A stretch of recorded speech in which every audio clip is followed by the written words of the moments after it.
आप देख रहे हैं न्यूज वन इंडिया। मैं हूं आपके साथ दीपिका ओझा। लोकसभा चुनाव जिस तरह से अलग अलग राज्यों में मतदान की शुरुआत हो चुकी है, वोटिंग चल रही है और ऐसे में क्योंकि देखिए जो मतदाता है वो अपने मुद्दों को लेकर मतदान करने का मूड बनाए हुए है और इस बार के लोकसभा चुनाव इसलिए भी अहम हो जाते हैं क्योंकि तमाम तरह के मुद्दे रहे हैं। 2 बार भारतीय जनता पार्टी ने जो घोषणा पत्र रखा है उनमें से दावा बीजेपी की ओर से किया जा रहा है कि जितने भी वादे किए गए हैं वो पूरे किए गए हैं और उन्हीं में से एक है महिलाओं को अधिकार दिलाने का, क्योंकि आधी आबादी को साधने के लिए बरसों से लंबित पड़ा हुआ जो बिल था उसे पारित किया गया है और महिलाओं को सम्मान दिलाने का काम किया गया है, ऐसा भारतीय जनता पार्टी की ओर से कहना है। वहीं अगर दूसरी पार्टियों की बात करें तो जनता को साधने के लिए, खास तौर पर आधी आबादी को साधने के लिए इस बार घोषणा पत्र में एक अलग सी जगह दी गई है और इन्हीं बिंदुओं पर आज हम चर्चा करेंगे कि आधी आबादी जो हमारी देश की है वो क्या सोचती है और इसीलिए हम इस वक्त बांदा लोकसभा क्षेत्र में मौजूद हैं, जहां की महिलाओं से जानेंगे कि आखिर वो लोग क्या सोचती हैं, इस बार क्या मूड बनाया है और बांदा की क्या हवा और क्या मिजाज है। आप सबसे पहले आपसे ये जानना चाहेंगे क्योंकि आप देश की आधी आबादी है और महिला होने के नाते आपने इस बार क्या मूड बनाया है, क्या मन बनाया है?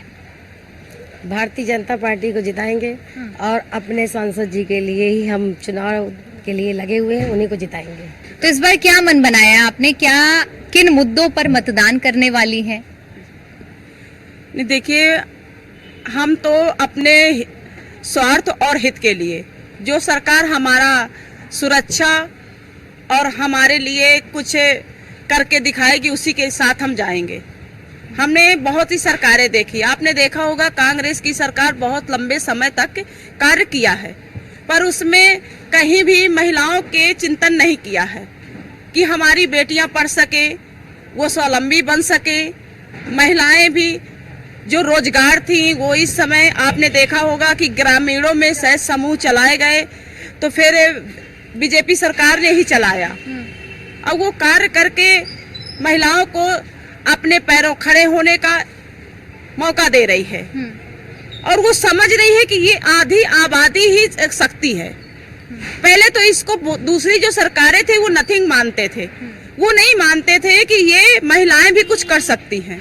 उनको महिलाओं की ताकत की और ऊर्जा का कोई पता नहीं था।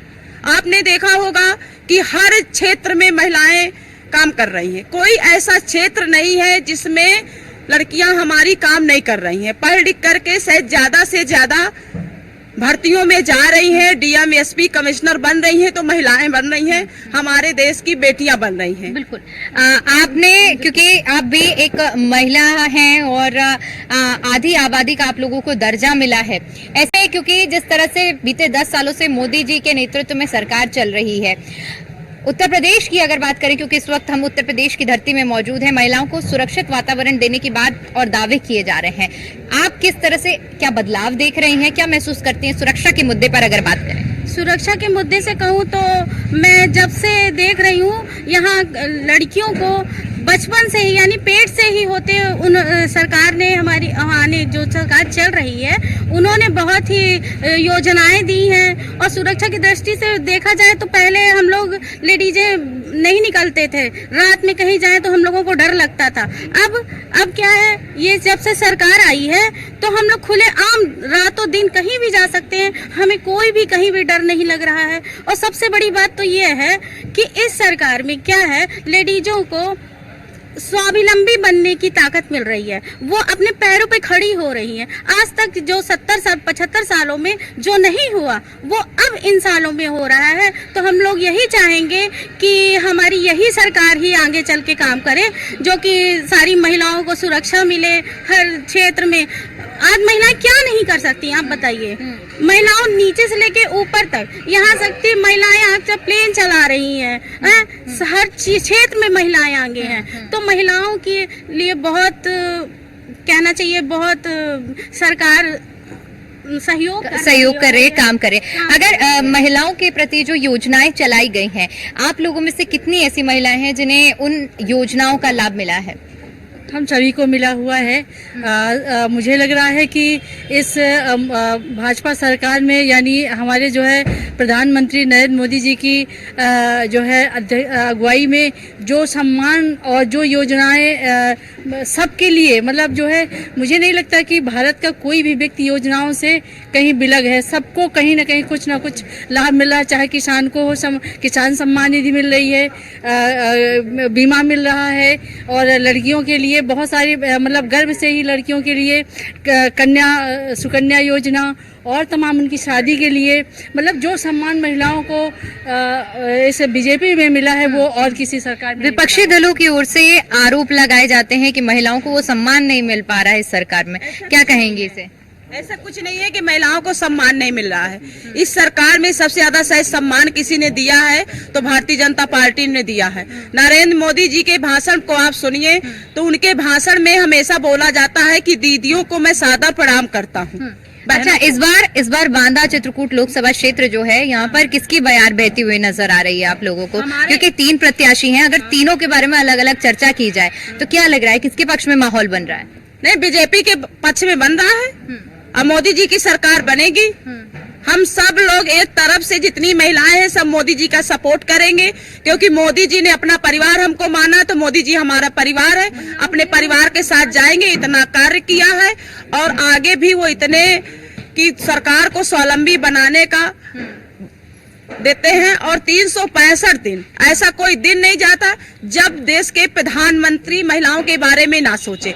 इसलिए हम ज्यादा से ज्यादा महिलाएं वोट करेंगी, वोट प्रतिशत भी महिलाओं का सबसे ज्यादा होगा। हम बीजेपी की सरकार बनाएंगे, बहुमत से बनाएंगे। हर वर्ग की महिलाएं, चाहे हिंदू हो, चाहे मुस्लिम हो, चाहे सिख हो, ईसाई हो, वो हर वर्ग का विकास करते हैं और हम हर वर्ग की महिलाएं उनको वोट दे करके, अपना आशीर्वाद दे करके इस बार भारी मतों से और सरकार बनाएंगे। लेकिन अगर क्योंकि इस क्षेत्र की बात करें तो कई जगहों से ये खबरें भी सामने आ रही हैं कि बीजेपी के जो प्रत्याशी हैं उनको लेकर एंटी इनकम्बेंसी और जो महिलाएं हैं ग्रामीण क्षेत्रों की, उनकी थोड़ी सी नाराजगी है। क्या एंटी इनकम्बेंसी इस बार एक बड़ा फैक्टर बन सकता है इस बार के चुनाव पे? नहीं, ये कुछ नहीं बनेगा, क्योंकि आपने देखा होगा कि सरकारों में अभी तक जितने भी गांव हैं, मजरे हैं, सबको सड़क से जोड़ने का, शहर से जोड़ने का कार्य शायद किसी ने किया तो बीजेपी सरकार ने किया है। महिलाओं को कोई भी परेशानी हो, आप एम्बुलेंस बुलाएंगे 10 मिनट में आपके घर पहुंच जाएगी। और जन्म से लेकर के बेटी के विवाह तक की जिम्मेदारी हमारे देश के मुख्यमंत्री जी लेते हैं और निभाते हैं। ठीक है, क्योंकि देखिए जब बात होती है सरकार बनने की तो ऐसे में इस बार एनडीए की ओर से एक नारा दिया गया है कि अब की बार 400 पार, लेकिन समाजवादी पार्टी और तमाम विपक्षी दलों की ओर से इसे एक जुमला बताया गया है। इसे किस तरह से देख रही हैं? भाई विपक्षी दल तो अपनी बात कहेंगे ही हैं, लेकिन हम तो वो चाहेंगे ना कि जो हमारी सरकार महिलाओं के लिए कर रही है हम तो उन्हीं की बात करेंगे जो महिलाओं के हित की बात करेंगे। और मोदी जी हैं हमारे जो महिलाओं के हित की बात करते हैं। उन्होंने महिलाओं के लिए क्या नहीं किया है? महिलाओं को गैस सिलेंडर दिए हैं कि महिलाएं मतलब धुआं रहित रहे, वो मतलब चूल्हा न जलाएं, और आवाज दिया है महिलाओं को।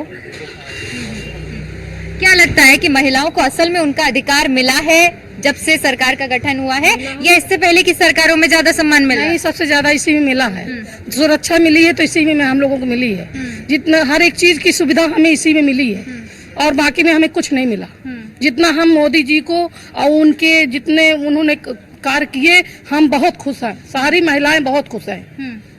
कुछ ऐसी, क्योंकि बिल्कुल कुछ ऐसी महिलाएं भी थी जिन्होंने कहा है कि योजनाओं का लाभ मिला है। अब अगर उन योजनाओं पे बात की जाए तो ऐसी कौन कौन सी योजनाएं हैं जिनका फायदा आप लोगों ने भी उठाया? जैसे मंगला योजना है, जैसे गैस सिलेंडर उन्होंने मिला, जनधन खाता वालों उनको मिला। जैसे ऐसे बहुत सारे योजनाएं हैं जो सरकार ने चला रखी है और महिलाओं के बारे में उन्होंने चिंतन किया है। ऐसी कोई सरकार नहीं थी जो महिलाओं के बारे में चिंतन कर सके।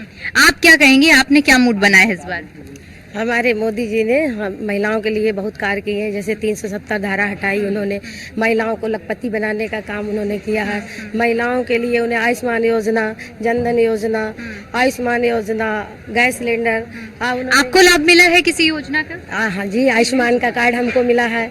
कभी आपने उसका इस्तेमाल किया है और कभी क्या कोई दिक्कत परेशानी आई है? अभी तक हमें कोई परेशानी नहीं आई, अभी तक हमने उसका लाभ नहीं लिया है, लेकिन हमें उसका लाभ मिला है। अब जब जरूरत होगी या भविष्य में ना जरूरत पड़े, हम तो चाहते हैं उस लाभ की हमको, लेकिन हमें वो लाभ प्राप्त है।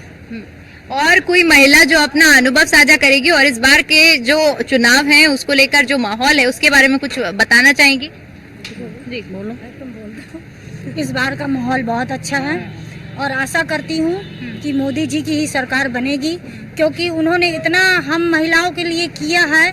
आवास योजना, शौचालय, जो शायद कोई सरकार नहीं कर सकी है।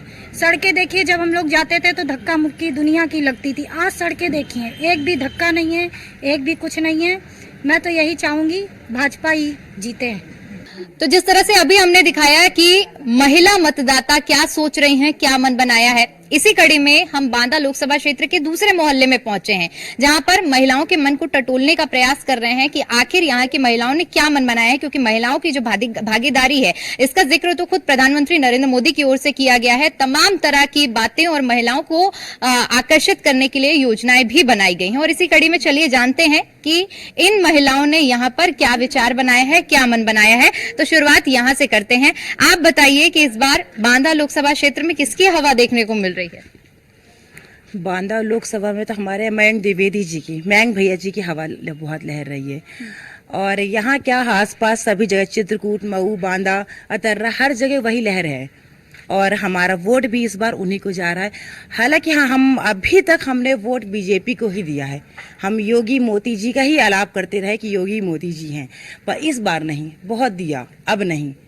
अब बहुत वो कहते थे परिवारवादी में ही मैं हमेशा कहती थी परिवारवादी खत्म करो। मोदी जी हमेशा कहते परिवारवादी खत्म करो। हाँ सही है, वो कहते हैं, पर यहाँ नहीं होता। हर क्षेत्र में परिवारवादी है, हर जगह किसी का कोई भतीजा, किसी का कोई रिश्तेदार। आखिर हम कहाँ हैं? हम भी तो कोई रिश्तेदार होंगे। हमारा तो कोई नहीं, हम आम जनता में गिनती है। हमारी आम जनता कहाँ है? हमारी कोई सुनवाई नहीं। आज हमारी कोई परेशानी हमारे क्षेत्र का, आर.के. पटेल जी कहाँ है? कभी यहाँ आए भी नहीं। आज अचानक कैसे वो, हम उनको कैसे वोट दे? इतने सालों में हम क्या सोच के उनको वोट देंगे? आज कम से कम मयंक द्विवेदी जी, मयंक भैया हमारे आसपास, हमारे क्षेत्र में हमारे रहते, हम उनको अपनी बात कह सकते हैं। हमारे मुद्दे अगर सुने तो हमारी परेशानी उन्होंने कभी सुनी नहीं। कम से कम आज वो हमारे घर पे, हमारी भाभी हमारे घर पर आती हैं, हमारे सामने पूछती हैं, बताइए दीदी आपकी क्या समस्याएं हैं। आज मैं उनको अपनी समस्या उनके सामने बताती हूँ कि क्या मुझे महिला सुरक्षित है, पर जितनी सुरक्षित कहा जाए आज भी कहीं ना कहीं चीजों से असुरक्षा महसूस करते हैं हम। बिल्कुल। आपने क्या मन बनाया इस बार, क्योंकि आप चुनाव सर पर हैं और ऐसे में अब तक कुछ प्लानिंग तो हो ही गई होगी कि किसको वोट देना है, किसको जिताना है? नहीं, हम लोग बिल्कुल एकजुट हैं। सारी महिलाएं हम सब एकजुट हैं, पूरे बांदा क्षेत्र की महिलाएं एकजुट हैं कि हम वोट देंगे तो मयंक द्विवेदी को ही देंगे। क्योंकि बीजेपी ने ठीक है प्रोग्रेस की है, बट जो प्रोग्रेस हमारे क्षेत्र में होनी चाहिए वो हमें तो कहीं नहीं दिख रही है। आप रोड देख लीजिए, आप सड़कें देख लीजिए, आप महिलाओं को देख लीजिए, आप बेरोजगारी देख लीजिए हमारे क्षेत्र की। आप बुंदेलखंड का इतिहास उठा के देख लीजिए, बुंदेलखंड में कितना अतिवृष्टि हो रही है, कहीं सूखा पड़ रहा है, कहीं उसमें क्या हम लोगों को फायदा मिला? अभी तक तो कोई फायदा नहीं मिला है। तो हम भाई, जो अगर हमारा प्रत्याशी खड़ा होगा या हमारा व्यक्ति खड़ा होगा, हमारे क्षेत्र का व्यक्ति होगा, तो हम उससे जाके अपनी समस्याओं को रखेंगे, वो आगे समस्याओं को हमारी बढ़ाएगा और जाके आगे ले जाके उनको समाधान निकलवाएगा। इसलिए हम सब एकजुट हैं, हम सारी महिलाएं। इस बार का नेता कौन होगा? मयंक द्विवेदी होगा। बिल्कुल। देखिए, बदलाव की यहाँ पर महिलाएं बात कर रही हैं और जब बात बदलाव की होती है तो ऐसे में कुछ नाराजगी होती है जनता के बीच में, कुछ ऐसे मुद्दे होते हैं जिसकी वजह से बदलाव की बात आती है। वो मुद्दे क्या हैं उनको भी समझने का प्रयास करते हैं कि आखिर बदलाव का मन क्यों बनाया है। क्या आपने भी बदलाव का मन बनाया है, और अगर बनाया है तो क्यों बनाया? क्योंकि योजनाएं तो सभी सरकार बनाती है, लेकिन धरातल पे कितनी उतर रही है ये देखने की जरूरत है। जो पिछली सरकारों ने जो योजनाएं बनाई उनको ही सतत कंटिन्यू किया जा रहा है, लेकिन उनपे महिलाओं को कितने रोजगार मिले, कितने अवसर मिले, वो कहीं देखने को नहीं मिल रहा है। योजनाएं निकलती है, वैकेंसी आती है और निरस्त भी होती हैं। तो पिछले 10 साल से हम वैकेंसी सुन रहे हैं, लेकिन उनकी भर्ती कहीं नहीं देख पा रहे हैं। तो हम चाहते हैं कि इस बार कुछ बदलाव हो और मयंक भैया जैसे लोग जो आगे आए हैं उन्हें मौका मिले। अब क्योंकि अगर जिस तरह से बात करें भारतीय जनता पार्टी की ओर से 10 साल देश की सत्ता पर काबिज रहे हैं, ऐसे में आप लोगों को किन किन योजनाओं का क्या अभी तक कोई लाभ मिला है? किसी योजना का कोई लाभ नहीं है, केवल नीच लोगों का लाभ है, ऊंच लोगों का लाभ नहीं है। आपको न अभी तक मोदी सरकार कुछ दे रही हमें ना। हमें इस बार जिताना है तो मयंक को जिताना है। लेकिन लगातार सरकार की ओर से महिलाओं के लिए, उनके सशक्तिकरण के लिए क्या मिला है? मोदी सरकार क्या दिया है? हाँ, जनता को सब कुछ दिया है, लेकिन बड़े लोगों को कुछ नहीं दिया। नौकरी नौकरी नौकरी 10 साल से नौकरी मिल रही है, कहाँ मिली है बताएं? नल आ गया, नल लग गया, कहाँ है नल? वहाँ तो आता नहीं बांदा में। एक इधर आके 10 मिनट पानी नहीं आता। पानी तो आता नहीं है, आधा घंटे पानी आता है। हम किस सुविधा की बात करें? एक टाइम पानी आता है, क्या एक टाइम पानी में आधा घंटे पानी में क्या गुजारा हो सकता है पूरे परिवार का? नहीं हो सकता। तो हम किस बात की सुविधाएं माने, किस बात के लिए हम लोग कहें कि नहीं नहीं महिला घरेलू महिलाएं बेचारी रगड़ रही हैं पैर 20-20 साल से 10,000 रुपये में कोई वैकेंसी। अच्छा, वो लोग कहते हैं कि महिलाओं को सुरक्षित वातावरण दिया गया है, इस पर क्या कहें? सुरक्षित? रोज बलात्कार होते हैं, कहाँ है सुरक्षित? रोज हाँ। छेड़खानियां हो रही हैं, रोज छेड़खानी हो रही है। बांदा में ही आप निकल जाइए, 10 की बच्चियों को बलात्कार हो रहा है, कहाँ है मोदी सरकार? अच्छा, प्रत्याशी को लेकर क्या कहेंगी? क्योंकि तीनों ही प्रत्याशी हैं और तमाम तरह के जो बातें चल रही हैं यहाँ पर। मयंक, उसी को हम वोट देंगे इस बार, और वो सुरक्षा सबकी करेगा। नहीं, वो सरल व्यक्ति भी है और आर.के. पटेल गुंडा व्यक्ति है और हर वहाँ से न पाएगा तो अपने घर से देगा, लेकिन देगा जरूर। ठीक है, और भी कुछ महिलाएं हैं, आइए इनसे जानने का प्रयास करते हैं। इस बार क्या मन बनाया है आपने? देखिए, कुछ महिलाएं ऐसी होती हैं जो कैमरे के सामने बोलने में थोड़ा सा शर्माती हैं, लेकिन फिर भी इनसे बुलवाने का हम प्रयास करेंगे। तो इस बार क्या मन बनाया आपने? हमने यही बनाया है, मयंक द्विवेदी को अपना वो बनाना। क्या मुद्दे रहने वाले हैं? किन मुद्दों को ध्यान में रख के आप मतदान करेंगी? और आपने जो मन बनाया है जिसको जिताने का? देखिए, विकास हो।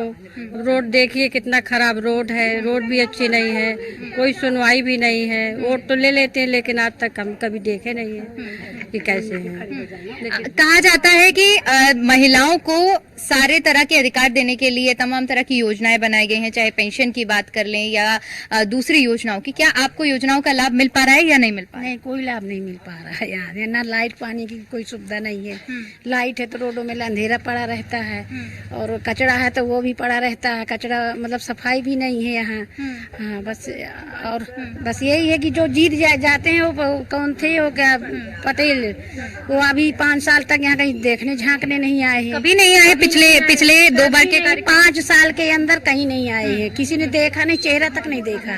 आप लोग कभी कोई शिकायत लेकर उनके पास गए? हम शिकायत लेके कैसे जाएं? शिकायत लेके क्यों जाएं? इतनी दूर है वो, कोई कैसे जाए वहाँ शिकायत लेके? हम तो महिलाओं को, हम तो अपना विधायक मतलब सांसद वही चुनेंगे जो हमारे मोहल्ले के हैं, उन्हीं को चुनेंगे। वही ठीक है, ठीक है, क्योंकि आप लोग बहुत मुखर होकर अपनी बात रख रही हैं, और ऐसे में क्योंकि महिलाओं से जुड़ी हुई जो बातें होती हैं, चाहे अभी जिस तरह से उन्होंने सुरक्षा को लेकर कहा कि इतना सुरक्षित माहौल नहीं है, आप लोग क्या देखते हैं? क्या आप लोगों को भी सुरक्षित वातावरण नहीं मिल रहा है? देखिए, लालच जैसे रक्षाबंधन में फ्री में महिलाओं को जाने को घर मिल गया। लालच से कभी भी कोई चीज डेवलपमेंट नहीं होता। अगर आजीविका के साधन उन लोगों को मिले, रोजी रोजगार मिले, उन्हें मौका मिले, कि अवसर मिले कि वो खुद अपने पैरों पे खड़ी हो, तब तो समझ में आ रहा है किसी भी सरकार का। लेकिन एक जैसे 10 साल से हम दे रहे, एक ही ढर्रे पे चल रही, तो बदलाव जरूरी है। इसलिए इस बार कोई दूसरी सरकार आए तो ज्यादा अच्छा रहेगा। ठीक, तो ये तो हुई आम जनता की बात, आम महिलाओं की बात। लेकिन अब उनसे बात करते हैं जो इस बार चुनावी मैदान में उतरे हैं, और उनकी धर्मपत्नी भी हमारे साथ मौजूद है, विनीतिका द्विवेदी जी, जो कि पत्नी है बीएसपी से प्रत्याशी मयंक द्विवेदी जी की। और ऐसे में उनका मन टटोलने की कोशिश करते हैं, क्योंकि चुनावी मैदान में उतरे हैं और अपने पति के लिए प्रचार करने में ये भी जुटी हुई हैं। तो किस तरह का आप लोगों को रिस्पांस मिल रहा है? महिलाओं का क्या कुछ कहना है? क्योंकि आधी आबादी का एक बड़ा योगदान रहता है। देखिए, हम जाते हैं सबके बीच में, तो सभी महिलाओं का, सभी बुजुर्गों का, सभी युवाओं का ये कहना है कि हमको एक ऐसा प्रत्याशी चाहिए जो युवाओं के बारे में भी कुछ समझे, क्योंकि कितने लोग हैं जो बेचारे पढ़ पढ़ के आज परेशान हैं, और उनको मतलब ना कोई सुविधाएं, ना नौकरी, ना कुछ। उनका कहीं पेपर लीक हो रहा है तो कहीं कुछ भी रद्द किया जा रहा है। बेचारे रात दिन पढ़ पढ़ के एक कर रहे हैं। आज जो भी बर्बादी है सबसे ज्यादा युवाओं की है। तो जनता का ये कहना है, युवाओं का ये कहना है कि अगर हम नेता चुनेंगे तो युवाओं को चुनेंगे। जो वर्तमान में सांसद रहे उनका लोगों का यही कहना है कि कभी लोगों के बीच में ना आना, लोगों की समस्याएं ना समझना, वोट देने के बाद सरकार के नाम पे वोट ले रहे हैं, उनका ये कहना है कि हम तो बैठे हैं, हमको लहर की वोट मिल रही है। तो जनता ने ये मन बना लिया है कि इस बार लहर की वोट नहीं जाएगी, इस बार व्यक्तिगत वोट जाएगी और लोग उनको पार्टी ना देखते हुए व्यक्ति को ही देख के वोट और सपोर्ट दोनों कर रहे हैं, जिसमें से हम युवाओं का, सभी बुजुर्गों का आशीर्वाद हमारे साथ है और प्लस हमारे पापा का भी आशीर्वाद है हमारे ऊपर। जो हमको आज सामने दिख रहा है और हमें सभी के आशीर्वाद से हमें उम्मीद है कि हम सब के आशीर्वाद से आज हमारी सीट क्लियर है और ये तो सभी मतलब युवाओं, सभी जनताओं का सपोर्ट हमको पूर्ण तरह से मिल रहा है। बीजेपी कह रही है कि इस बार 400 पार सीटें आने वाली हैं एनडीए के समर्थन से, तो इस पर क्या कहेंगी? जी, अब ये तो वक्त बताएगा कि कितने मतलब सीटें आ रही हैं, क्या आ रही हैं, क्योंकि जो जन सैलाब जनता से हमको मिल रहा है तो वो तो वक्त बताएगा कि कितनी सीट किसकी कहाँ जा रही हैं।